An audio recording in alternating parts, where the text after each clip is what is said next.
All right, Larry Krueger here from the Pig and a Pickle Krug Show. Big Monday as we are off to Santa Clara for the pre-draft presser of John Lynch coming up at noon. Looking forward to see what John says. We'll talk about that in just a second. But as far as the quarterback updates, couple updates. One, Brock Purdy suggested he could throw with his, maybe be able to throw with his left hand.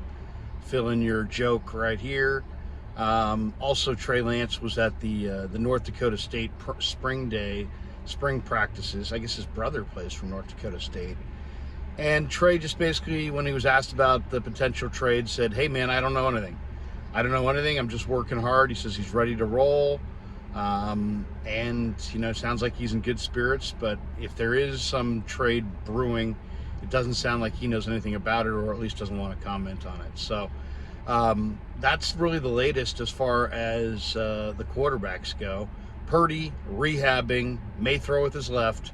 Lance down in Fargo, saying that he's feeling good and he's getting ready and he's preparing to compete this summer for a job, and he knows nothing about any trades. As far as today John Lynch will address the media in Santa Clara. I can't imagine he's going to say anything about the quarterbacks, but you never know. I mean, if he knows that that there's just no good offers, or no offers that they view as the kinds of offers they would actually take for Trey Lance, he may come out today and say, "Hey guys, Trey is going to be with us and blah blah blah," and have more details on how there isn't going to be any kind of a deal, and there isn't going to be that he's going to be there in camp. I mean, he could guarantee whatever he wants today based on the negotiations he's had or the talks he's had with other teams. Or if he's had substantive talks with other teams, he could just let it dangle and say, "You know what, we'll see. We'll see how it goes on draft day, blah, blah, blah." He could basically, to me, I don't think he would confirm any kind of a deal in place, obviously, unless the deal was done. I can't imagine that he would use today's presser to announce a deal has been done. But he also could know that there's not going to be any kind of a deal coming, that he's getting offers that are 4th and 5th round picks, and maybe the Niners want a 1st round pick. Maybe they want a 2nd and 2/3. Maybe they want an offer that they're not getting. And in that case, if he believes that he's been rebuffed substantially by every team in the league, he may just come out and say that, we'll listen, but we think Trey's going to be here, and be very positive about Trey being on the team going forward. You got to remember this though: these guys never say anything about trades until the day the trade's made. Why? Because if the trade doesn't go through, look at you and say, "Oh, we're going to move this player," and then what? He doesn't get moved, and then what? You're going to come back to him and say, "We wanted to move you, but we couldn't." So that's just a bad spot to be in. So they're going to be rah-rah, "He's our guy, we love him, until the minute they actually make a trade and move him on. There were more reports this weekend of teams looking into trading for Trey. There seems to be kind of a belief that that this is going to go down, and that there is going to be some kind of a deal. All I got to say is, if they do move him, I hope they get something really, really good for him, because I think he's got a lot of potential.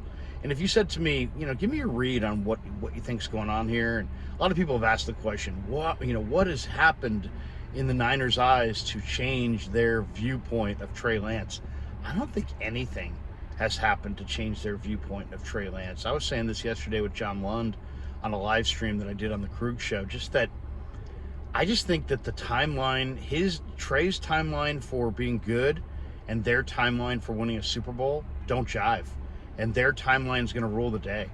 I think the 49ers, when they went to the Super Bowl against Kansas City a few years ago, you could argue they were, Lynch and Shanahan were ahead of their timeline, right?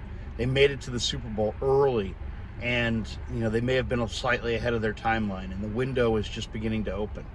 Well, now here we are a few years later, and the window is beginning to close on George Kittle, on some of the other veterans, Trent Williams. When I say beginning to close, Kittle's only 30. But as far as the prime years, it's right now. And the Niners feel some urgency to get this done. If Jed and John and Kyle win this Super Bowl, their careers are forever altered. These are the kind. It's the kind of win that will literally change their lives. Jed will be a made man with his family and with the fans. Lynch will be a success at 3 different careers and probably will leave the 49ers at some point to go back to television for a sweetheart big money deal. And for Shanahan, I think Shanahan's kind of like Andy Reid. It's going to take him a long time to climb that mountain, but once he does, he's going to be atop that mountain for a while. So I think this is a huge moment for all 3 guys. I think they know it. I know they prioritize it. And it's simple as that. Brock Purdy fits their timeline better than Trey Lance does. If Lance were the guy who was super polished and ready to roll now and Purdy was the guy with the upside, they'd be going with Lance. But because Purdy's the guy who's ready to roll and Lance is the guy with development that's still needed, they're going with Purdy. So, I said it months ago, I'll stay with it. I think they're going to wind up moving Lance this weekend, recommitting to Purdy. And, the idea also, I think, is like, hey, you can't move a quarterback because you need a quarterback. And that makes a lot of sense.